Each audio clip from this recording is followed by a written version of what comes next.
Hello, hello, hello everybody. Bonjour tout le monde. Nous nous retrouvons encore pour la suite de notre camp de leader. Nous sommes à notre 4e jour de notre session focalisée sur le développement personnel. Nous avons insisté, nous avons dit qu'il est important de ne jamais arrêter de grandir, de travailler pour son développement personnel. C'est encore le coach Nathan de chez PUM pour notre séance de coaching dans ce camp de leader. Nous avons dit que c'est une grande semaine qui commence où nous allons vraiment avoir des activités avec vous. C'est très important parce que c'est un coaching. Vraiment, nous insistons sur votre participation. Nous insistons sur votre participation, que vous répondiez aux questions, que vous fassiez les exercices, que vous mettiez vraiment au travail pour que à la fin de ce coaching, nous puissions vraiment voir des résultats palpables dans votre développement personnel. C'est très important. Nous allons commencer par parler de changer de mindset. Ensuite, nous allons parler de l'outil des affirmations positives. Et ensuite, nous avons démarré la recette des 10 compétences pour réussir. Nous avons parlé des 5 premières compétences. La première compétence, c'était la capacité d'être focalisé solution et non focus problème. La deuxième compétence, c'était la capacité d'avancer avec une vision. La troisième compétence, c'était la capacité de leader, compétence de leadership. La quatrième compétence, que nous avons vu, c'était la persévérance. Et la cinquième compétence que nous avons vue ensemble, c'était l'autodiscipline. Aujourd'hui, nous commençons avec la 6e compétence pour finir avec nos 10 compétences, avec la recette des 10 compétences pour réussir. Bienvenue à cette séance.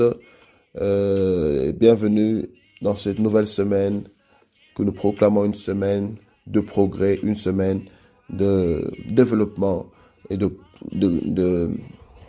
progrès dans votre développement personnel. La 6e compétence que nous devons développer, c'est la capacité de bien gérer le temps. La capacité de bien gérer le temps. Dans nos vies remplies, et nous pouvons dire ultra connectées aujourd'hui, chaque jour, chaque heure, chaque minute est désormais comptée, est désormais comptabilisée, est désormais facturée. C'est simple. Juste 30 minutes ou 1 heure sur son téléphone vous coûte de l'argent. Chaque minute, chaque heure est comptabilisée et facturée. Peut-être que vous ne vous rendez pas compte. Vous mettez 1 giga, mais sachez que c'est de l'argent que vous avez dépensé pour pouvoir être sur votre téléphone. Donc, le temps que vous passez sur votre téléphone est facturé. Donc, tout est comptabilisé, tout est compté, tout est facturé. Donc, il est donc important d'apprendre l'art de la gestion du temps. Il est important d'apprendre l'art de la gestion du temps. Il ne suffit pas d'acheter des mégas, vous utilisez, ça finit, vous achetez encore. Non, vous devez savoir gérer votre temps, c'est très important. La gestion des mégas, c'est juste un exemple. Mais en gros, la gestion du temps est très importante à maîtriser, à comprendre. 2 grands avantages à bien gérer le temps. 2 grands avantages à bien gérer le temps. Le premier avantage, c'est que vous gagnez en efficacité et vous gagnez en productivité. Celui qui sait planifier dans le temps, celui qui sait structurer ses tâches en tenant compte du temps, celui qui sait maîtriser les échéances, celui-là, il est plus productif.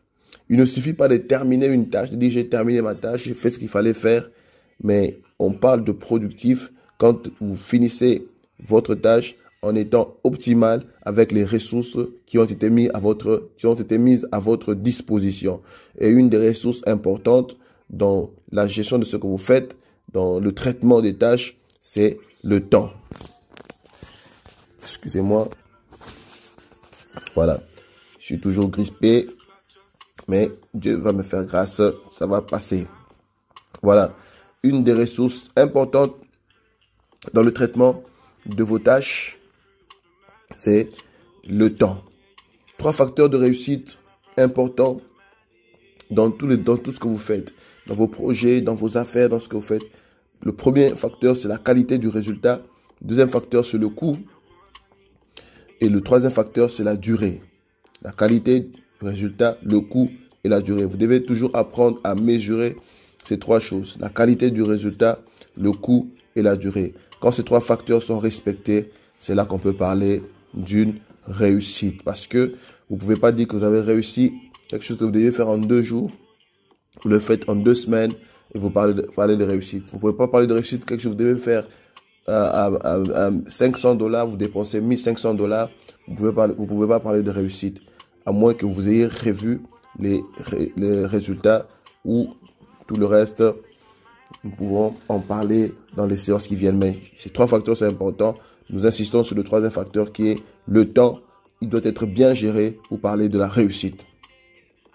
Deuxième avantage pour pouvoir de la bonne gestion de votre temps, c'est que vous maintenez l'équilibre dans les autres domaines de la vie.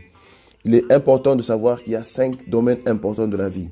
Il n'y a pas que la vie professionnelle. Il y a aussi la vie personnelle, vos objectifs personnels, vos assignations personnelles, votre développement personnel. Ensuite, il y a la vie professionnelle.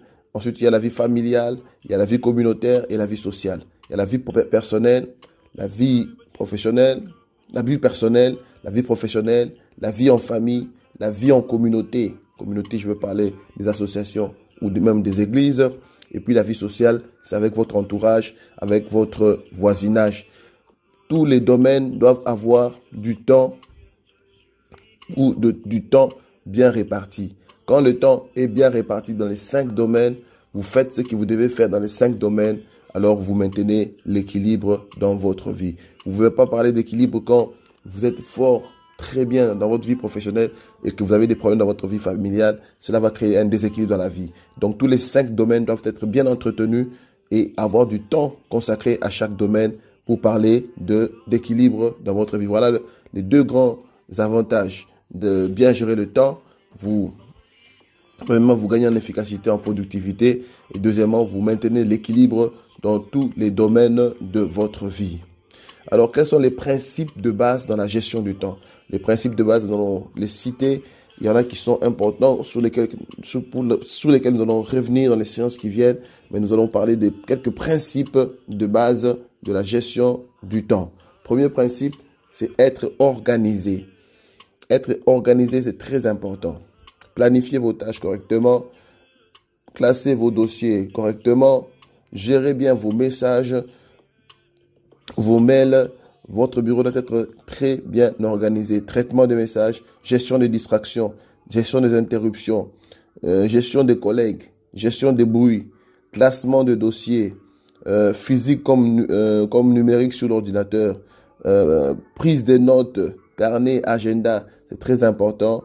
Le premier principe, c'est d'être organisé dans ce que vous faites. Si vous travaillez au bureau, vous êtes à la maison, vous êtes étudiant, vous devez apprendre à bien vous organiser parce que des fois, on passe le temps à chercher quelque chose qu'on peut trouver facilement quand c'est bien rangé. Des fois, on gaspille le temps avec des interruptions de téléphone, des messages. C'est un gaspillage de temps. Des fois, on gaspille le temps parce que on ne fait que recevoir des messages pendant qu'on essaie de lire la Bible, pendant qu'on essaie de travailler, pendant qu'on essaie de lire un livre. Ça vient pour voler notre temps. C'est très important de comprendre que vous devez être organisé. Quand vous commencez une tâche, vous devez savoir quand est-ce que vous la commencez, quand est-ce que vous la terminez, sans qu'il y ait des interruptions. Deuxième principe, vous devez vous fixer des objectifs personnels. C'est très important. Nous n'allons pas revenir sur les objectifs, mais nous disons parmi les principes pour bien gérer le temps, vous devez avoir des objectifs personnels. Troisième principe pour la gestion du temps, vous devez définir vos priorités. C'est très important de définir vos priorités. Lorsque vous savez ce que vous devez faire, vous devez classer vos tâches par priorité. Vous devez classer vos tâches par priorité. Nous insistons sur cela parce que la priorité dépend de tâches importantes et de tâches urgentes. Il y a des tâches importantes, il y a des tâches urgentes. Les tâches urgentes sont les tâches qui paraissent que nous devons les faire maintenant et à l'heure où vous êtes, vous devez le faire sans attendre. Ce sont des tâches qui paraissent urgentes. Il y a des tâches, pourtant il y a des tâches aussi qui sont importantes, même si elles ne sont pas urgentes, mais sont importantes que vous devez faire. Les tâches importantes, c'est dans le long terme, et les tâches urgentes, c'est dans le court terme. Il y a des tâches importantes, il y a des tâches urgentes. Alors, dans la définition de priorité, il y a 4 catégories dans la matrice qu'on appelle la matrice de Eisenhower. Eisenhower a défini une matrice importante pour définir les priorités. Il y a le premier cas, ce sont les tâches importantes et les tâches urgentes. Ces tâches-là sont prioritaires. Vous devez les faire de manière, vous devez les classer en premier dans votre classement de priorité. Les tâches qui sont en même temps importantes et en même temps urgentes. Deuxième catégorie, ce sont les tâches importantes et non urgentes. Ces tâches-là, elles sont importantes, mais elles ne sont pas urgentes. Vous devez les planifier. Ensuite, il y a les tâches qui ne sont pas importantes et les tâches qui elles sont non importantes, mais sont urgentes. Vous devez voir si vous pouvez les déléguer à quelqu'un d'autre qui peut le faire. Elles ne sont pas importantes, mais sont urgentes. Vous pouvez les déléguer, le confier à quelqu'un d'autre qui peut maîtriser la chose et le faire à votre place. Et les tâches qui sont non importantes et non urgentes sont les tâches que vous devez mettre de côté, abandonner catégoriquement. Donc, ces 4 catégories de tâches, que vous pouvez, en réécoutant l'audio, vous pourrez mieux les comprendre. 4e principe pour gérer le temps, c'est de ne pas procrastiner, de ne pas remettre à demain ce que vous pouvez faire maintenant. Remettre à plus tard quelque chose que vous pouvez faire maintenant, c'est un réel frein dans votre progrès, c'est un réel frein dans votre avancement. Vous devez travailler à faire des efforts pour ne plus procrastiner dans ce que vous faites dans la vie. 5e principe, c'est de savoir dire non. Savoir dire non, c'est très important. C'est une compétence clé dans la vie. Savoir dire non, parce que souvent, on ne sait pas dire non et on se retrouve en train de faire des choses qui ne sont pas dans nos objectifs, qui ne sont pas dans nos priorités, parce qu'on ne sait pas dire non. Donc, la compétence de savoir dire non, c'est très important dans la gestion du temps. Et puis,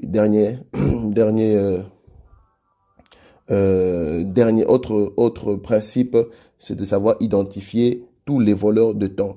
Les voleurs de temps, parmi les voleurs de temps, il y a par exemple la télévision, il y a les téléphones. Je ne dis pas que la télé et le téléphone, tout le temps, c'est mal, mais je dis, il y a des moments où la télévision vient nous voler le temps, le téléphone vient nous voler le temps, les conversations, les causeries avec des collègues nous volent le temps, et les tâches, certaines tâches ménagères nous volent le temps. Au lieu de se concentrer sur quelque chose d'important, on passe tout le temps à chercher à se laver, à s'habiller. On passe beaucoup de temps dans la douche juste pour chercher à paraître alors qu'on peut se donner aux choses importantes. Donc, c'est très important d'identifier tous les voleurs de temps. Et en dernier lieu, dans les principes, c'est de savoir utiliser les outils importants de gestion de temps. Les outils importants de gestion de temps, par exemple, il y a des agendas. Vous devez avoir soit un agenda physique, soit un agenda digital sur votre téléphone ou bien votre ordinateur. C'est très important. Vous devez avoir un bloc-notes, vous devez avoir un carnet où vous écrivez vos rendez-vous. C'est très important. Et aussi, un autre outil qui est important, c'est la to-do list. La to-do list, c'est-à-dire chaque matin, vous vous réveillez, vous faites votre to-do list. Vous pouvez l'installer sur votre téléphone. Une to-do list, ça veut dire vous classez toutes les tâches que vous aurez à faire de la journée, qui va vous permettre à ce que vous puissiez éliminer certaines tâches pour ne pas oublier. Quand vous oubliez des tâches importantes, vous êtes obligé de les ramener à un autre jour et c'est compliqué. C'est pour ça, cet outil, la to-do list est importante. Chaque matin, vous consultez votre téléphone, votre to-do list. Vous voyez quelles tâches ont commencé, qui sont terminées. Vous voyez quelles tâches vous pouvez ajouter pour votre journée. La to-do list, c'est important. Nous le disons rapidement, mais nous disons si vous avez besoin de mieux comprendre ou nous contacter en privé. C'était la 6e compétence, savoir gérer le temps. Nous avons donné les principes et nous avons fourni les outils importants. Nous avons dit les agendas physiques ou digitales, les carnets, les blocs-notes, la to-do list. C'est très important d'avoir ces 3 outils qui vous permettent de bien gérer votre temps. Nous avons parlé aussi de la méthode d'Eisenhower pour la définition de vos priorités. Nous avons parlé de l'organisation, nous avons parlé des objectifs, nous avons parlé de savoir dire non, nous avons parlé de ne plus procrastiner et d'identifier les voleurs de temps pour cette 6e compétence. 7e compétence, c'est la confiance en soi. Nous n'allons pas nous attarder sur ça parce que nous allons le voir dans les jours qui viennent. La confiance en soi. Je donne juste les avantages. La confiance en soi permet d'avoir une vision réaliste de vos capacités. La confiance en soi permet de mieux gérer les émotions et atteindre vos objectifs. La confiance en soi permet de prendre de bonnes décisions, de prendre même des décisions, parce que quelqu'un qui n'a pas confiance en lui-même, des fois, il a peur de prendre des décisions, il a peur de choisir parce qu'il n'a pas confiance en lui-même. Mais la confiance en soi nous aide dans la prise de décision. La confiance de soi passe par savoir dire non. Celui qui sait dire non, c'est seulement celui qui a confiance en lui-même. La confiance en soi, c'est la clé de la motivation, c'est la clé de l'accomplissement. Elle nous aide pour nouer de nouvelles relations. La confiance en soi, c'est très important. Nous allons y revenir, de travailler sur la confiance en soi.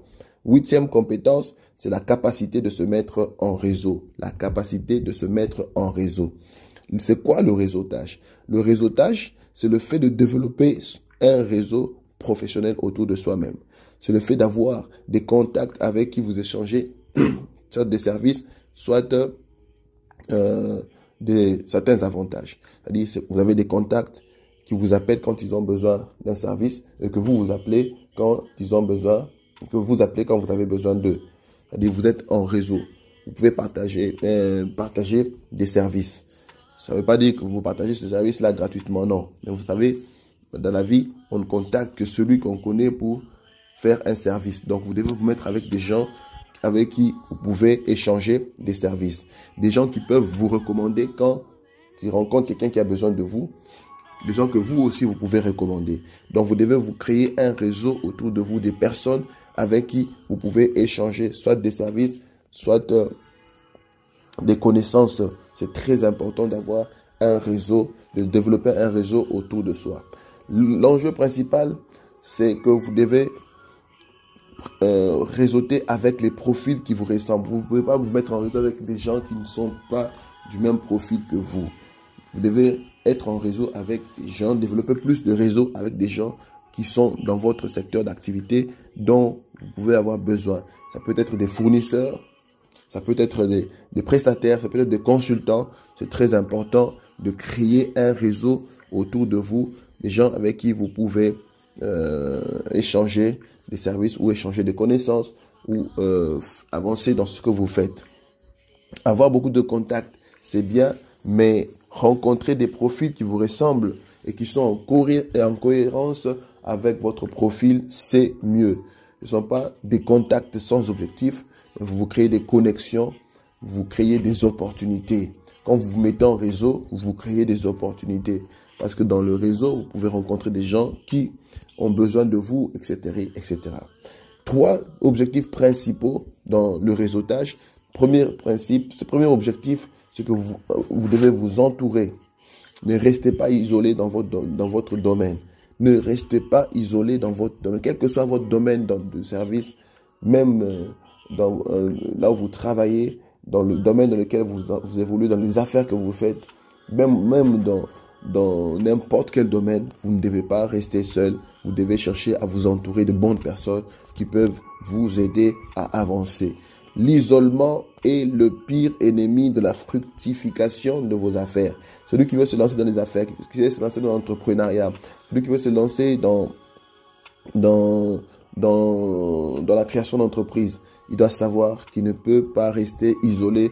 Il doit chercher à s'ouvrir aux autres. Comment le faire? Vous pouvez aller dans des conférences en présentiel comme en digital. Maintenant, il y a des conférences en digital, en numérique, sur les réseaux, sur Facebook, sur Instagram, des conférences sur LinkedIn où vous pouvez avoir des thèmes qui vous correspondent.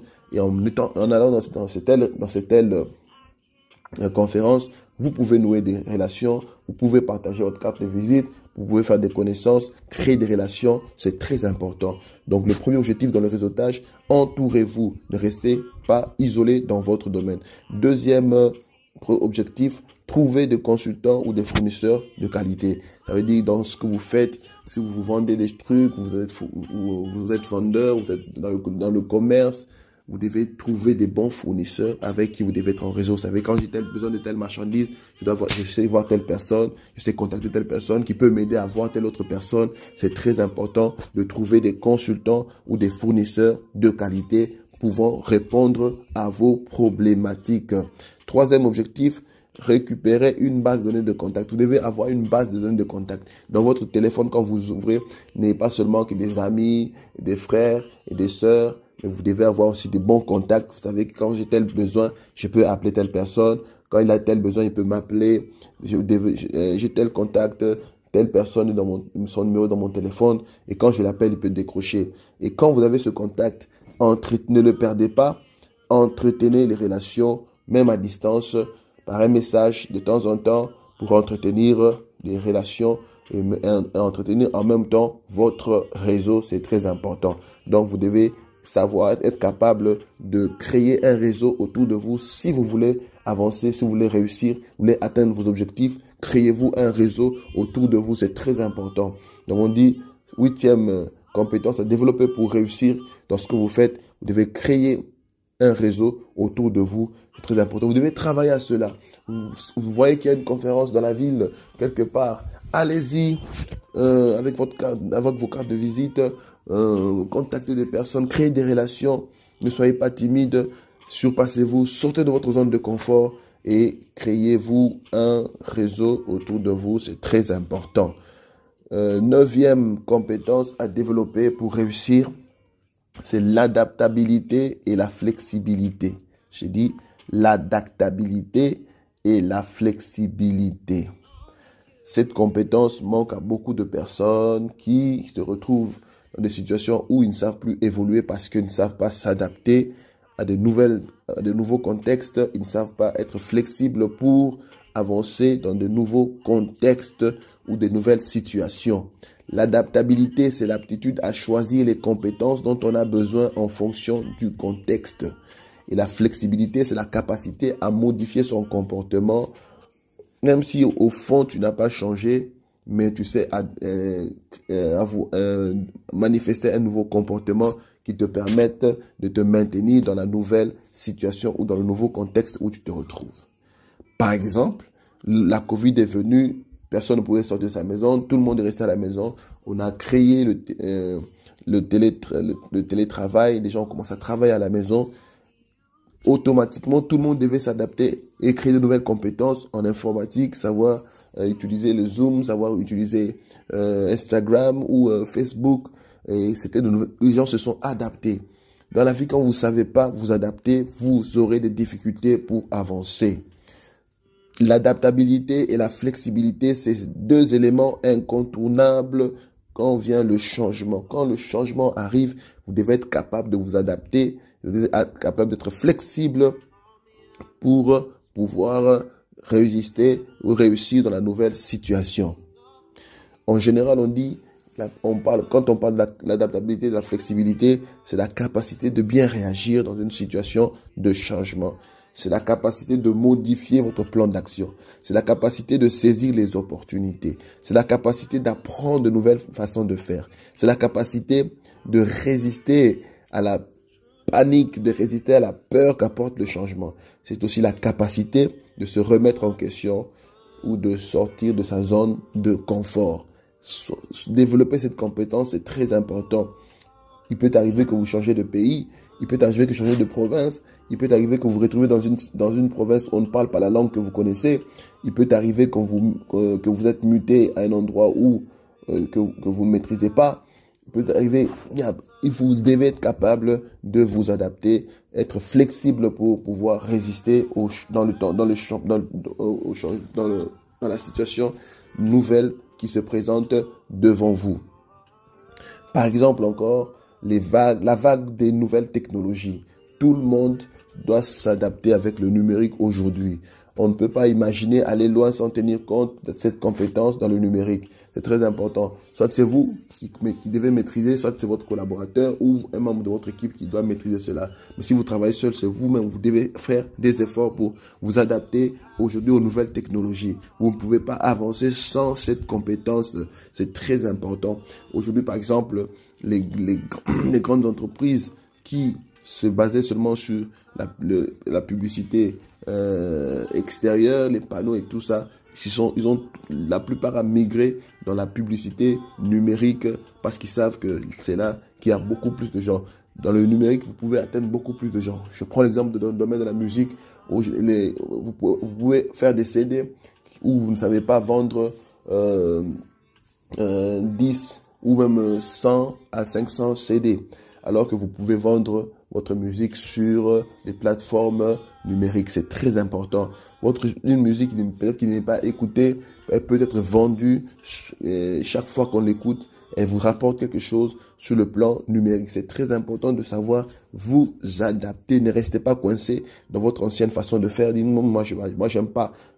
Si ce soit des jeunes là, non. Même quel que soit votre âge, apprenez à vous adapter aux nouvelles technologies, aux nouvelles, au matériel, au monde du numérique. C'est très important. Vous êtes en entreprise, apprenez à numériser vos documents. Votre CV, par exemple, vous devez déjà avoir sur votre ordinateur, votre téléphone, votre CV en numérique. Vous devez avoir votre business plan en numérique, etc., etc. C'est très important de savoir s'adapter aux nouvelles technologies ou au monde du numérique.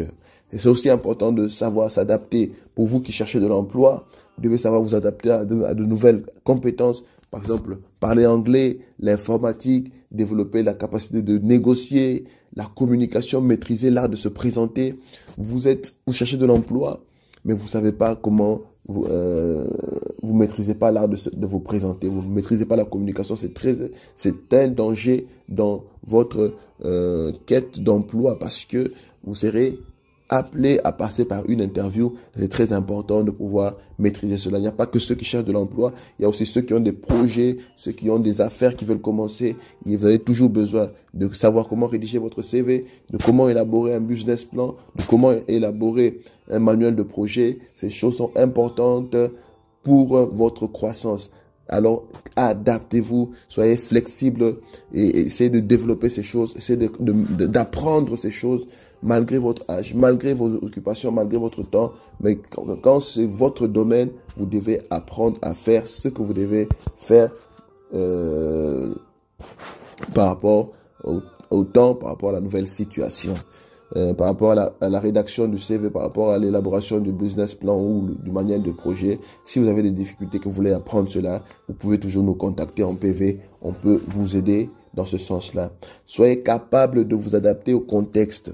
Soyez capable de vous adapter au milieu géographique. Soyez capable de vous adapter à de nouveaux associés. Soyez capable de vous adapter à de nouvelles technologies. Soyez capable de vous adapter à de nouvelles générations avec leur façon de faire les choses. Je me rappelle que je suis allé une fois en province et que je devais faire plus de 900 km sur la moto. C'est pas facile, c'est quelque chose de très compliqué parce qu'on circulait de village en village. Vous savez, chaque village a sa façon d'être, sa culture, sa façon de faire, sa façon de manger, sa façon de vivre, sa façon de dormir. Il faut être capable de vous adapter facilement. Vous vous retrouvez à un endroit où on dort amène le sol, vous dormez amène le sol. Il y a un endroit où on dort sur un lit qui n'est pas confortable, adaptez-vous. Vous vous retrouvez à un endroit où il n'y a pas de l'eau potable, tout le monde se débrouille. Vous devez être capable de vous adapter parce que cette compétence vous aidera à avancer dans sur votre chemin de la réussite. J'ai parlé de la compétence appelée l'adaptabilité et la flexibilité. Ne soyez pas rigide. On a la change à rater. Moi, je ne change pas. Moi, je sais pas. Non, ces choses-là, moi, j'aime pas faire. Non. Soyez souple. Soyez ouvert aux nouvelles choses. Soyez ouvert pour pouvoir vous adapter à de nouvelles situations qui certainement se présenteront à vous. Des fois, vous allez vous retrouver avec de nouvelles charges, de nouvelles responsabilités, de nouvelles fonctions. Vous devez être capable de vous adapter. Vous devez être capable de changer de comportement par rapport à votre nouvelle responsabilité. C'est très, très important d'avoir cette compétence qu'on appelle l'adaptabilité et la flexibilité. Voilà un peu la 9e compétence qui peut vous aider à réussir. La 10e compétence qui peut vous aider à réussir, c'est savoir compter sur la grâce de Dieu. Je vous dis, tout le monde qui est dans le groupe, je sais voir que la plupart ou tout le monde est chrétien. Nous devons apprendre nous devons avoir cette compétence, cette capacité de compter toujours sur la grâce de Dieu. Parce que les gens du monde appellent ça la chance, mais nous appelons ça la grâce. Par exemple, quand on peut tomber sur une bonne personne au bon moment, ce n'est pas quelque chose qui vient au hasard. Les gens du monde appellent ça chance, mais nous appelons ça la grâce. Je connais une dame qui s'est retrouvée assise à côté d'un monsieur dans l'avion. Elle était informaticienne, elle était consultante dans le domaine informatique. Elle se retrouve assise à côté d'un monsieur qui avait une apparence simple, avec qui elle a sympathisé. Ils ont commencé à parler, ils se sont mis à parler, ils ont échangé, ils n'ont pas échangé de carte de visite, mais elle a quand même pris le numéro de la personne, ils ont échangé avec la personne, ils ont pris le temps pendant 4 heures de vol avec la personne. C'est en descendant de l'avion qu'elle se rend compte que le monsieur était attendu par une grande délégation. Et quand elle va se renseigner, on va lui dire, c'est le numéro 2, Microsoft Afrique. Microsoft, vous connaissez, c'est la grande entreprise d'informatique. Microsoft Afrique, le numéro 2, Microsoft Afrique. D'apparence, il était comme tout le monde, mais c'était quelqu'un d'important. Heureusement qu'elle avait eu son numéro, ils ont développé, et puis elle a pu avoir des opportunités grâce à cette relation-là. Comment c'est arrivé? Les gens du monde peuvent dire c'est par chance que la femme qui ils se sont mis ensemble dans l'avion, au même endroit. Mais nous appelons cela la grâce. Nous appelons cela la grâce. Un homme sage de la Bible a dit, j'ai vu sous le soleil que la course n'est point aux agiles, ni la guerre aux vaillants, ni le pain aux sages, ni la richesse aux intelligents, ni la faveur aux savants, car tout dépend pour eux du temps et des circonstances. Tu peux être intelligent, tu peux avoir des compétences, tu peux avoir de la connaissance, mais si les temps et les circonstances ne sont pas favorables, il te sera difficile d'avancer. Les temps et les circonstances doivent être favorables pour nous ouvrir des portes. Les temps et les circonstances, ce sont eux qui apportent les opportunités. C'est là seulement que les compétences acquises entrent en jeu quand l'opportunité se présente.